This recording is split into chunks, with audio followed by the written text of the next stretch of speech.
하나님 아버지 감사합니다. 우리를 3일 밤 예배로 불러주시고 하나님 찬양하며 하나님 예배할 수 있는 시간과 장소와 모든 여건을 허락해 주시니 감사합니다. 이 밤에 하나님 예배할 때 하나님 말씀하여 주시고 성령의 은혜 가운데 거하는 귀한 시간 될 수 있도록 인도하여 주옵소서. 은혜 베푸실 하나님을 찬양하며 예수님의 이름으로 감사하며 기도드립니다. 아멘. 우리에게 주신 하나님 말씀은 고린도후서 2장 14절로 17절. 고린도후서 2장 14절 17절. 우리 짧으니까요. 같이 한 목소리 읽겠습니다. 시작. 항상 우리를 그리스도 안에서 이기게 하시고 우리로 말미암아 각처에서 그리스도를 아는 냄새를 나타내시는 하나님께 감사하노라.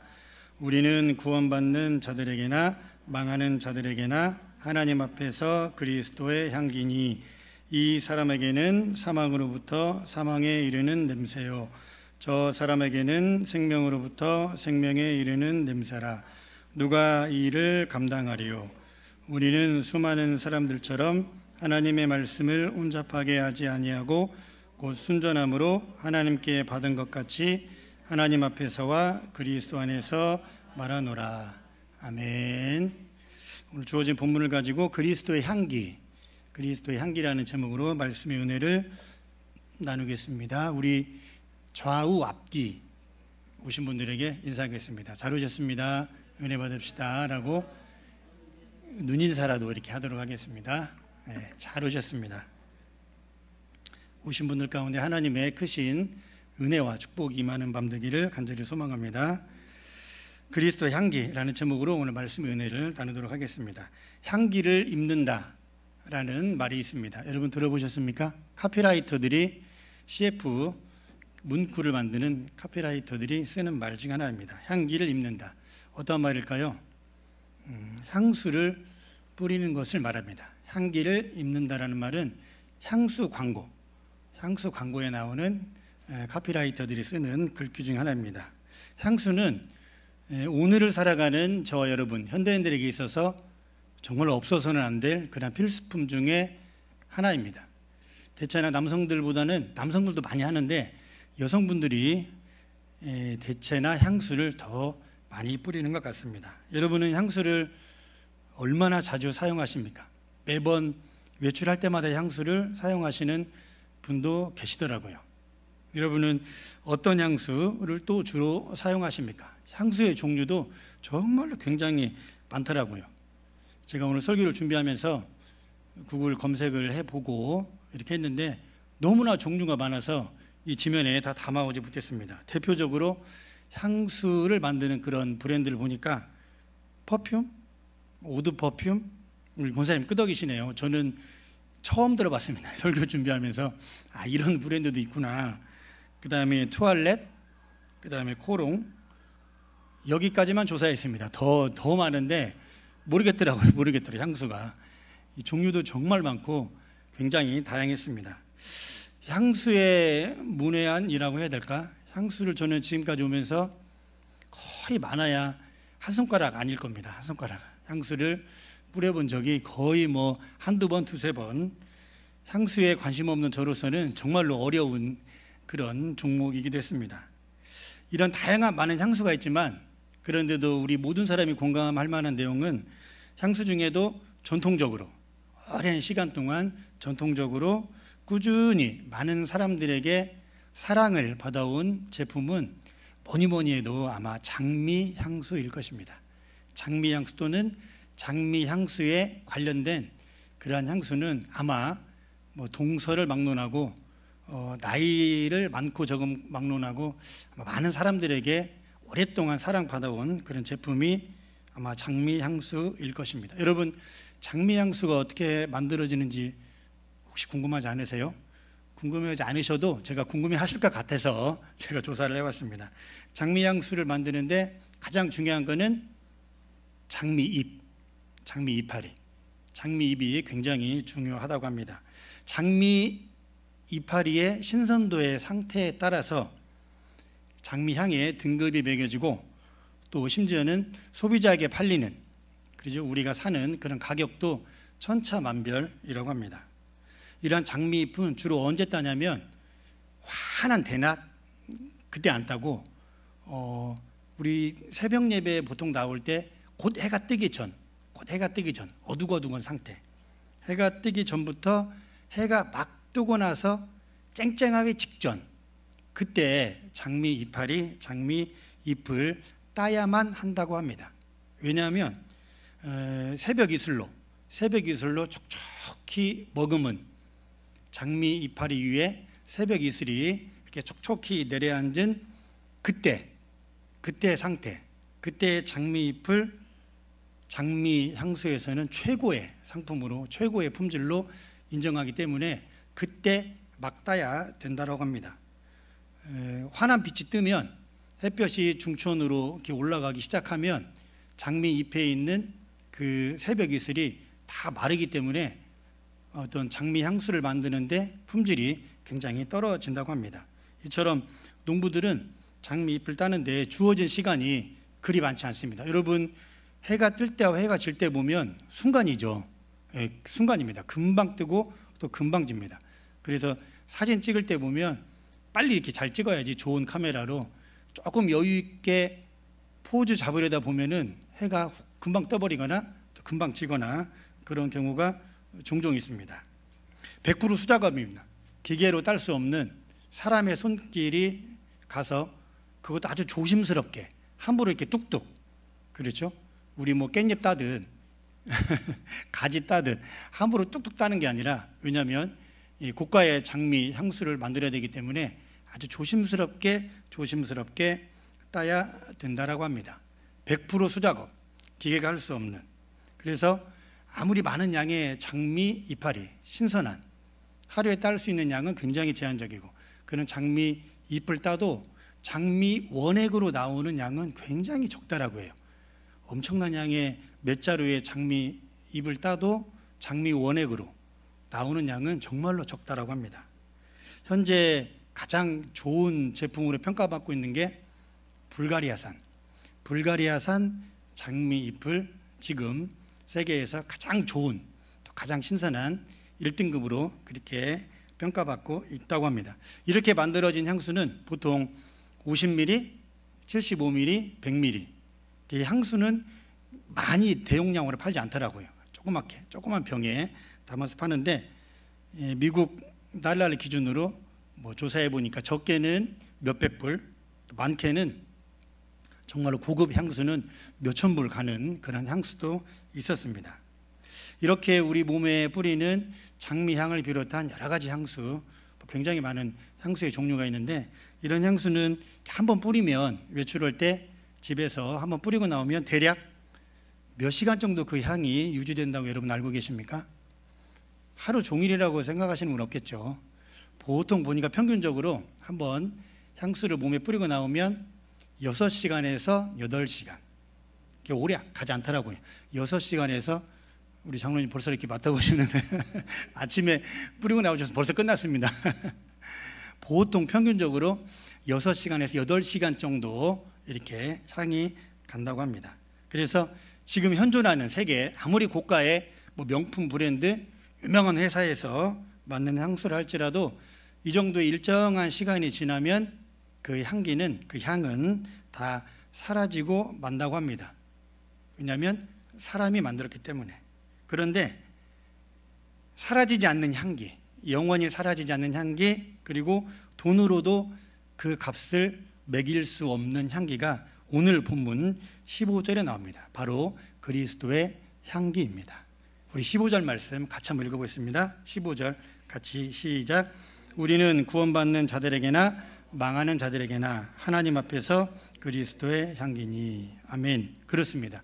우리는 이 시간 예배하는 저와 여러분, 또 영상으로 예배하시는 모든 분들은 하나님 앞에서 그리스도의 향기라고 15절에 분명히 말씀하고 있는데, 이 향기는 없어지지 않는 향기, 그렇죠?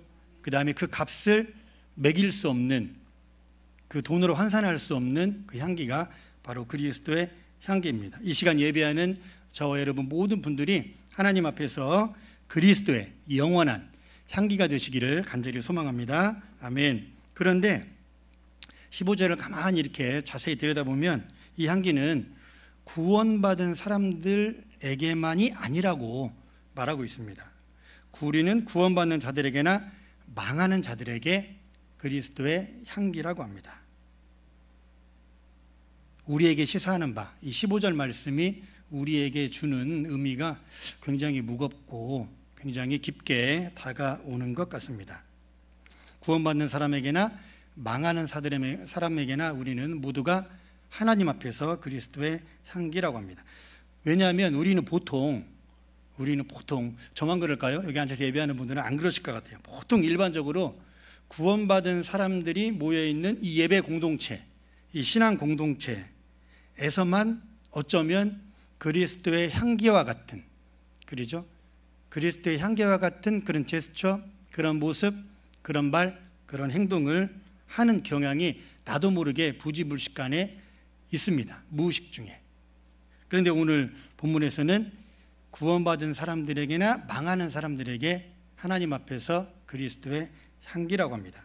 어쩌면 우리가 그리스도의 향기를 더 나타내고 드러내야 할 사람은 아직 하나님을 모르는 사람, 아직 예수 복음을 들어보지 못한 사람, 또는 하나님을 이제 막 알아가려고 신앙생활의 첫걸음을 내딛기 시작한 사람, 그런 사람들, 또는 사람과의 관계, 예수 믿는 공동체에서 사람과의 관계 속에서 오는 시험과 어떤 상처로 인하여서 나의 믿음과 신앙이 아픔과 외로움 속에 있는 사람들, 그들에게 그리스도의 향기를 더 드러내고 나타내야 하지 않나, 그런 생각이 듭니다. 또는 삶의 무거운 질고로, 또 어제도 저희 성도 한 분이 또 하나님 부르심을 받아서 하나님 곁으로 갔는데, 이런 여러 가지 경제적인 문제, 또 질병의 문제, 여러 가지 삶의 무거운 질고로 인하여서 고통 속에서 신음하고 있는 그런 사람들에게 어쩌면 더 우리가 그리스도의 향기가 되어서 다가가야 하지 않나, 그런 생각이 듭니다. 하나님께서는 15절을 통하여서 이 시간 예배하는 저와 여러분, 우리 가운데 무겁게 모든 사람에게 하나님 앞에서 그리스도의 향기가 돼야 된다라고 하나님께서는 너무나 분명하게 말씀하고 있습니다. 특별한 부류의 사람들 향해서만, 이렇게 예를 들어보겠습니다. 나를 늘 지지해주는 사람, 늘 잘한다, 못하는 것도 잘한다, 실수하는 것도 잘한다, 나를 늘 지지해주는 사람들에게만, 또는 나와 스타일, 또 나와 코드가 맞는 사람들을 향해서만, 나를 늘 따라다니고 따라와주고 나를 늘 지지해주고 무엇을 하든 어떠한 행동을 하든 그런 사람들에게만 드러내려고 하는 향기는 어쩌면 생명을 살리는 향기가 아닐 수도 있을 것 같습니다. 왜냐하면 당장은 그렇지만, 그러나 긴 신앙의 인생을 멀리 바라보면 우리는 하나님을 바라보게 하는 그리스도의 향기가 되어야 되는데, 나를 바라보게 하는, 나를 따라오게 하는, 그렇죠, 내 생각과 내 의견에만 지지해주는 그런 향기가 되지 않나, 그런 생각도 심각하게 고민해봐야 됩니다. 왜냐하면 제가 왜 이런 말씀을 드리냐면 15절에 보면 하나님 앞에서, 그렇죠, 우리는 구원받는 사람들에게나 망하는 사람들에게나 하나님 앞에서 그리스도의 향기라고 합니다. 사람 앞에서가 아닙니다. 하나님 앞에서. 하나님 앞에서 우리가 그리스도의 향기가 되어야 되는 이유는 하나님과의 관계를 말합니다. 하나님과의 관계. 여러분, 다른 잠깐 있다가 사라지는 분도 아니고, 우리를 창조하시고 세계 모든 우주 만물을 인도하시고 이끌어 가시는, 그렇죠, 모에서 유를 만드신, 스스로 홀로 계신 그 영광스러운 위대하신 하나님 앞에 선다라는 것은, 여러분, 거짓된 마음으로, 위선된 마음으로 설 수 있겠습니까? 그럴 수 없다라는 거죠. 그럴 수 있다는 사람이 저는 더 대단한 것 같습니다. 하나님 앞에서 거짓과 위선된 모습으로 그리스도의 향기를 바랄 수 있다라고 생각하는 사람은 저는 하나님보다 더 위대한 존재라고 생각합니다. 여기서는 그럴 수 없다라고. 그렇기 때문에 바울은 15절에서 분명하게 말씀하기를 너희는 하나님 앞에서 그리스도의 향기라고 말합니다. 이렇듯 하나님과의 정상적인 관계는 성령의 도우심 없이는, 또 성령의 중보하심, 또 성령의 함께하심, 또 성령의 충만한 은혜 없이는 그리스도의 향기가 결코 될 수 없음을 우리는 분명히 알아야 합니다. 내가 아무리 내 의지로, 내 인간적인 마음으로, 내 욕심으로 그리스도의 향기를 발하려고 해도 하나님과의 관계가 정상적이지 않으면, 하나님과의 관계가 깨어지거나 뒤틀려 있거나 무너져 있으면 그리스도의 향기를 결코 발할 수 없다라는 말이 15절에 하나님 앞에서 그리스도의 향기라는 말입니다. 여기에서 멈추지 않고 우리가 한 번 더 고민해야 할 부분이 16절에 나와 있습니다. 우리 16절도 같이 한번 읽어보겠습니다. 시작.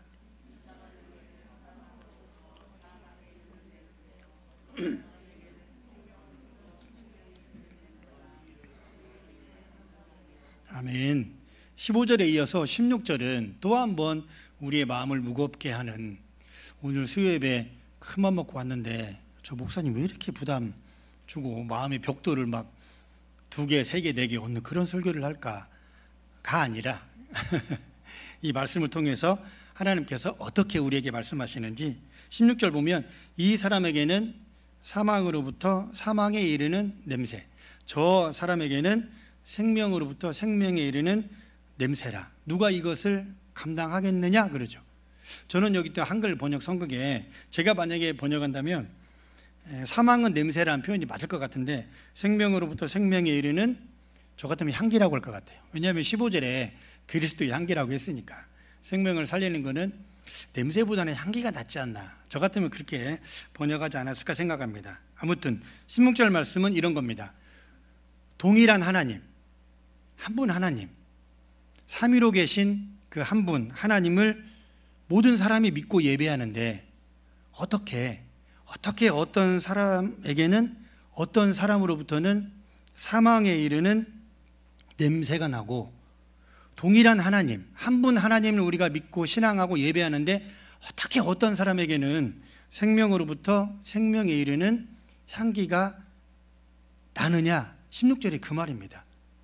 한층 더 무거운 내용이죠. 왜 똑같이 예배하는데, 똑같이 찬양하고 똑같이 예배하고 몇십 년을 하나님 예배했는데 왜 어떤 사람에게는 사망으로부터 사망에 이르는 냄새가 나고, 왜 어떤 사람에게는 생명으로부터 생명에 이르는 냄새가 나느냐.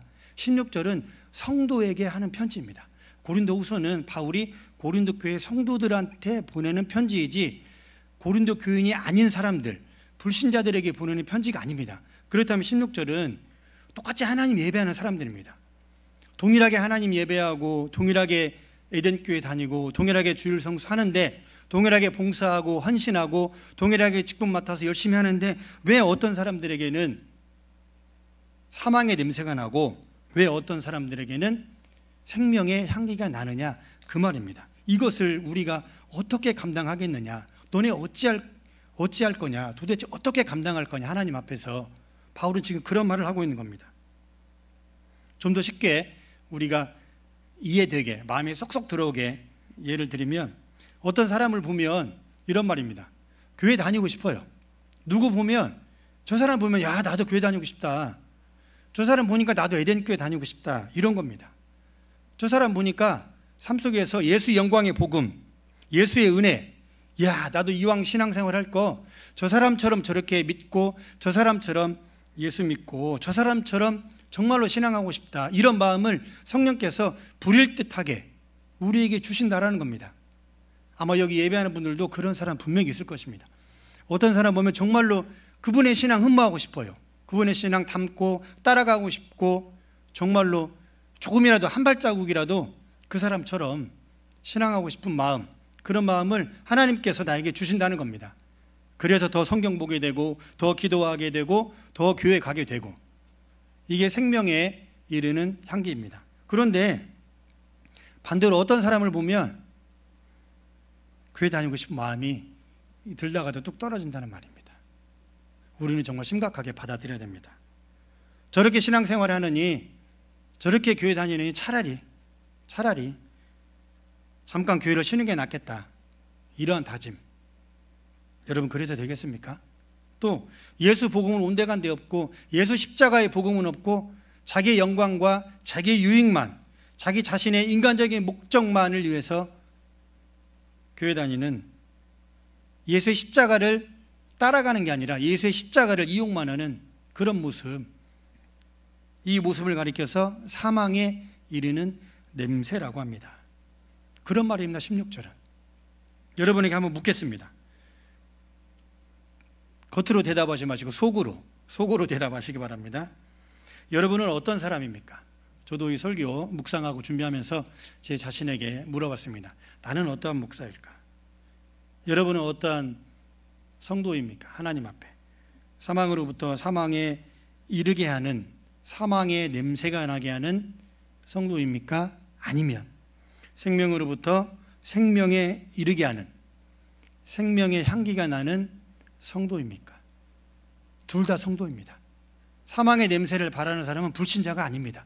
바울은 지금 고린도 교회 성도들을 향해서 편지를 쓰고 있습니다. 저보다 여러분들이 더 잘 아실 것 같아요. 수요예배 나오시는 분들은 신앙의 연륜이 굉장히 많으신 분들이기 때문에 여러분, 신앙은 선택입니다. 신앙생활은 선택입니다. 예수님은 중언부언하는 기도를 굉장히 싫어하셨습니다. 도대체 그게 뭐냐? 기도야 아니야. 기도할 거면 똑바로 하든가. 예수님께서는 요한계시록에 차든지 더웁든지 하라고 하셨습니다. 애매한 상태, 중간 상태, 예수님께서는 굉장히 싫어하셨습니다. 여러분, 신앙은 선택입니다. 내가 어떠한 길로 갈지, 어떠한 길로 예수를 따라갈지 신앙은 선택해야 됩니다. 사망의 냄새가 나는 성도로 살아갈 것인지, 아니면 생명의 향기를 바라는, 그래서 죽어가는 사람을, 힘들어하는 성도를 살리는 그러한 성도로 살아갈 건지 여러분 선택해야 합니다. 하나님께서는, 또 예수님께서는 우리에게 분명한 태도를 요구하십니다. 이것도 저것도 말씀 안에 한쪽 다리, 세상에 한쪽 다리. 하나님은 그거 정말로 싫어하십니다. 왜 우리는 하나님을 믿고 예수 복음을 위해 살겠노라고 예배하고 기도하면서 항상 그러지는 않지만 왜 한 번씩, 때로는 가끔씩 사망에 이르는 냄새를 교회 공동체, 신앙 공동체 안에서 진동시키고 있는 것일까요? 물론 그렇지 않은 분들도 굉장히 많습니다. 그러나 한 번씩 꼭 그러한 모습들이 보여지기도 합니다. 그 이유를 바울은 17절에 이렇게 말하고 있습니다. 17절 우리도 같이 한번 읽어보겠습니다. 시작. 우리는 수많은 사람들처럼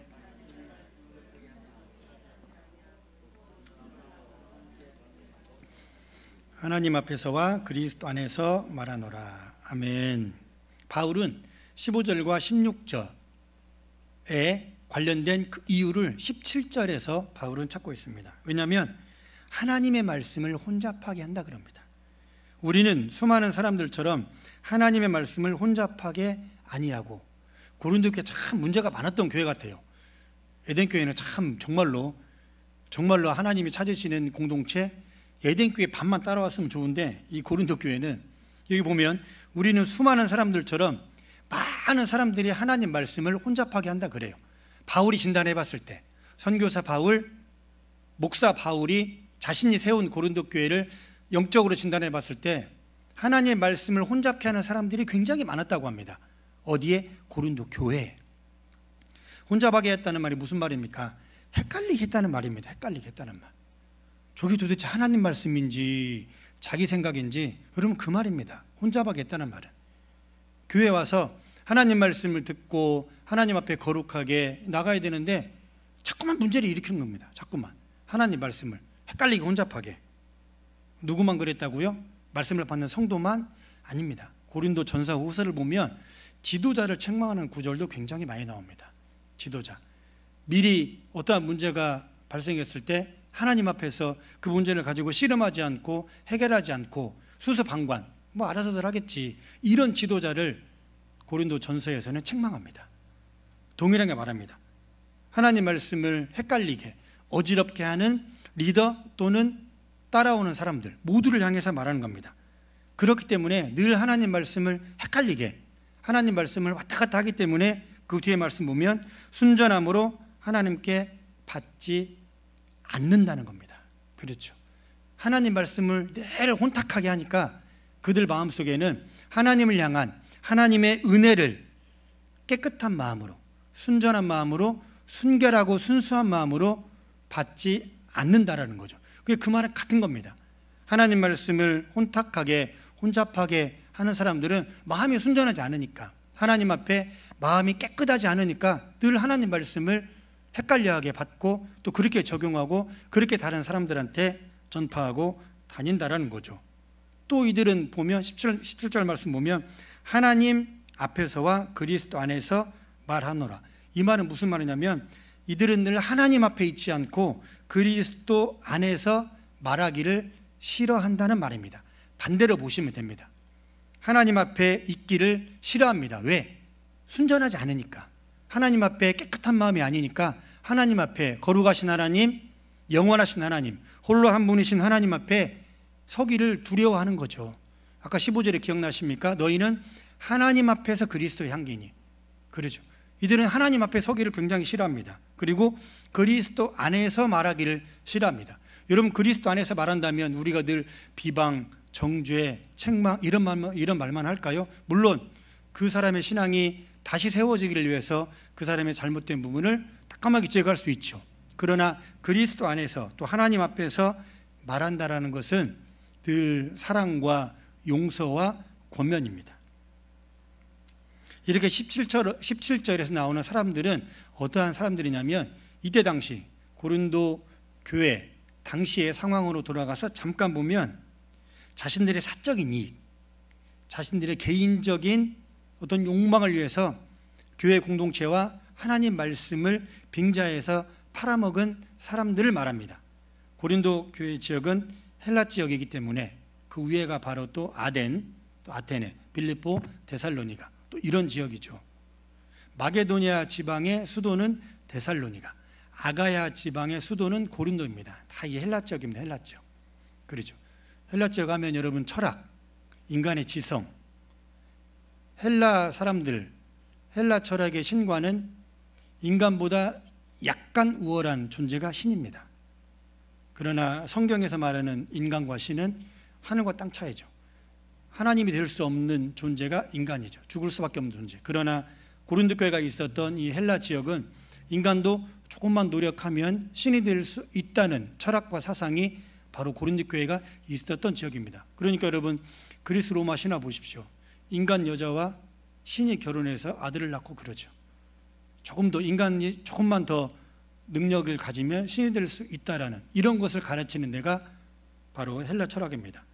스토아 학파, 스토아 철학자들, 그런 류의 사람들입니다.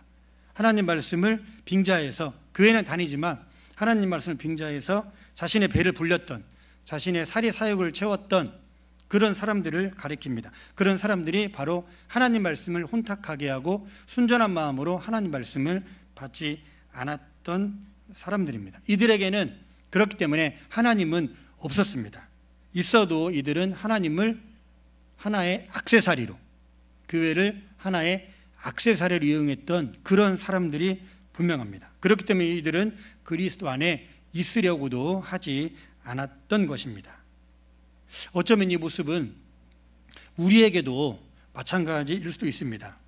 교회 공동체가, 내가 몸담고 있는 이 에덴의 신앙 공동체가 또 하나님을 바라보고 하나님만 소망해야 할 그러한 하나님의 택한 백성, 거룩한 성도인 나 자신이 예수 그리스도의 영광의 복음을 위해서 살진 않고 복음을 늘 끌고 다니는, 교회를 늘 끌고 다니는, 자기의 생활과 자기의 목적과 자기의 사적인 이익을 위해서 하나님을, 또 예수의 영광의 십자가를 하나의 소모품으로, 하나의 도구로 전락시키는 그런 모습이 이 시간 혹시 나에겐 있지 않나, 그렇게 적용해보고 점검해봐야 할 것 같습니다. 그렇다면 어떻게 해야, 여러분 어떻게 해야 사망의 냄새가 아닌 한 사람을 살리는, 생명을 바라는, 생명에 이르게 하는 그리스도의 향기를 나타내는 삶을 살 수 있을까요? 목회자를 바라보면, 선교사를 바라보면, 훌륭한 신학자를 바라보면 늘 책만 냈다 하면 베스트셀러가 되는 그런 분의 책을 읽으면 여러분 생명을 바라는 그리스도의 향기로 살 수 있을까요? 아닙니다. 생명을 살리는 그리스도의 향기로 살아갈 수 있는 정답은 딱 한 분입니다. 저와 여러분이 너무나 잘 아는 바로 하나님의 아들이신 예수입니다. 여러분, 정답은 예수입니다. 예수님처럼 예수님이 가르쳐 주셨고 예수님이 말씀하셨고 예수님이 보여주셨던 그대로 살면 내가 예수가 되라는 말이 아닙니다. 그러면 이단이 됩니다. 예수께서 하셨던 그 가르침대로 예수께서 우리에게 무엇을 가르치셨습니까? 늘 희생하는 겁니다. 늘 사랑하고 용서하고 가난한 자들을 위해서, 아픈 자들을 위해서, 소외된 자들을 위해서 늘 눈물로 기도했던 예수님의 모습입니다. 여러분은 하나님 앞에 언제 눈물을 흘려 보셨습니까? 내가 원통해서, 내가 분해서 흘리는 그런 눈물 말고요. 누가 나를 열받게 해서 내 감정에 북받쳐서 흘리는 눈물 말고, 성령께서 부어주시는, 하나님께서 주시는 예수 그리스도의 마음으로 한 영혼이 불쌍해서, 한 영혼이 하나님 앞에서 정말로 잘 세워지기를 간절히 바라는 그 예수와 같은, 그 예수님과 같은 그런 눈물, 여러분 언제 흘려 보셨습니까? 예수님께서 늘 가난한 자에게, 소외된 자들에게, 병든 자들에게 늘 먼저 다가가셨습니다. 그런데 이렇게 살려고 해도 잘 되지 않습니다. 그렇죠.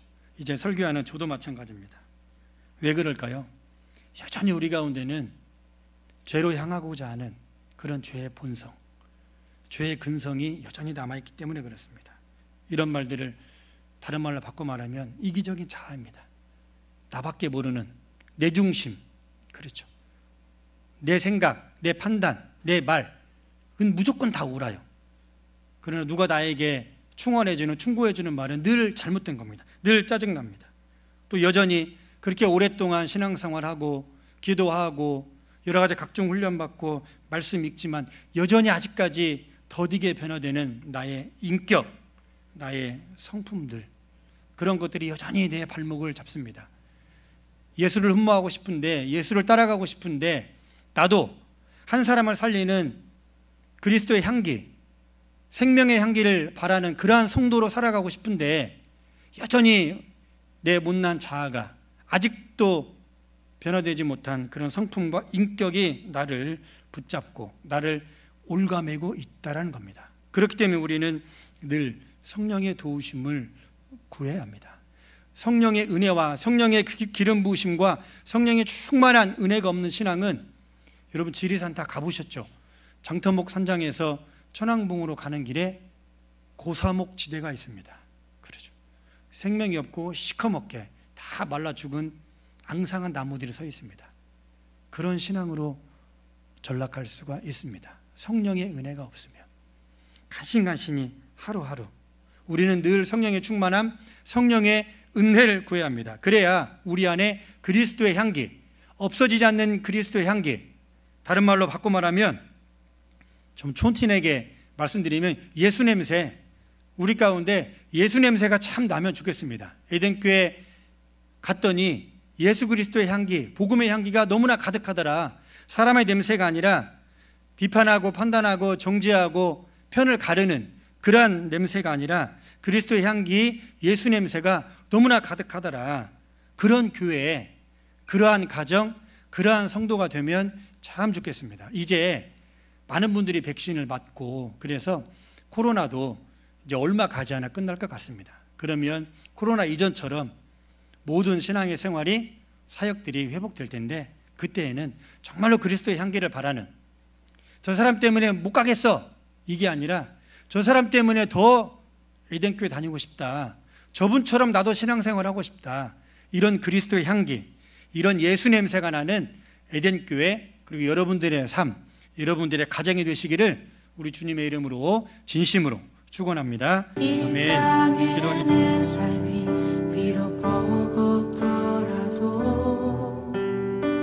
주님의 선하신 나 믿으며 가리. 이 작은 자통에 주가 이루어 가시니